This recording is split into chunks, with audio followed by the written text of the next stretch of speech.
Le peuple juif est un petit peuple du point de vue du nombre par rapport à l'ensemble de l'humanité. En effet, il ne représente quelque chose d'infime, même pas 1%, 0,18% de la population mondiale. Pourtant, si l'on regarde la promesse faite par Akadosh Baruch Hu à Abraham, on a l'impression que le peuple juif doit être une multitude innombrable, puisque Akadosh Baruch Hu dit à Abraham, Arba arbe et zaracha, kechocheve hashamaim, vekachol asher al sefatayam.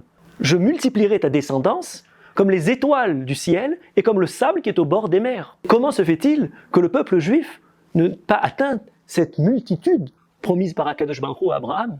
Il semble important de comprendre qu'est-ce qu'a voulu dire Akadosh Baruch Hu dans cette bracha. Si pour les étoiles du ciel, on peut envisager la multitude des étoiles qui sont visibles à l'œil nu, en ce qui concerne le sable du bord des mers, c'est quelque chose de beaucoup plus important.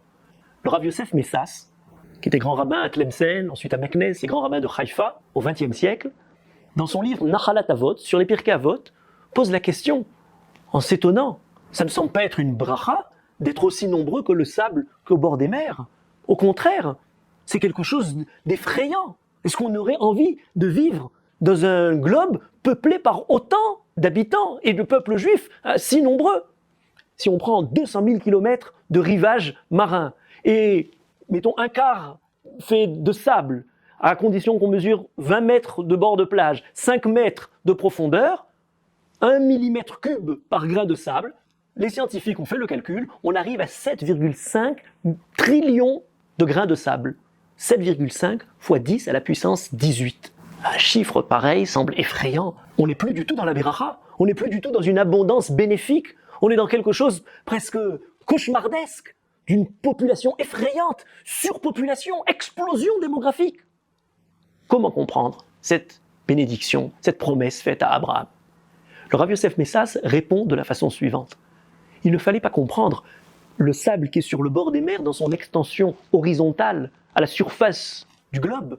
Il faut comprendre le sable qui est au bord des mers dans la profondeur, dans l'extension verticale vers le fond de la terre. En effet, la terre est faite de différentes strates, les différentes couches géologiques, différentes couches archéologiques. On a différentes roches, différents minerais, différents éléments qui constituent l'ensemble de l'écorce terrestre. Lorsqu'on voit les différents peuples, on se rend compte qu'il y a certaines strates où ils apparaissent. L'époque de l'Empire romain, l'époque de la Grèce, l'époque byzantine, des Mamelouks. On peut creuser la terre et voir l'apparition, les traces, les restes, les fossiles des différentes époques et des différents peuples qui ont vécu sur cet endroit. Par contre, la promesse faite à Abraham est que le peuple juif, depuis son apparition avec Abraham, peuplera l'ensemble des strates de la terre. Quelle que soit l'époque où on creuse, on verra l'apparition particulière, différente, originale du peuple juif dans l'endroit où il est arrivé.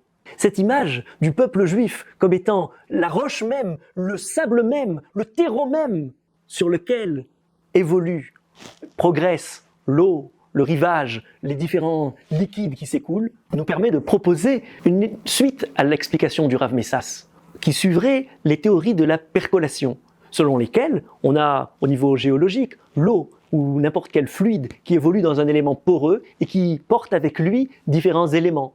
Ainsi, l'eau qui rentre dans le fond de la terre et qui continue à progresser de manière souterraine avant de rejaillir à sa source, emporte avec elle différents éléments, différents minéraux, et de cette façon s'enrichit, évolue, se détourne, progresse, parfois est arrêté et cherche un moyen de continuer.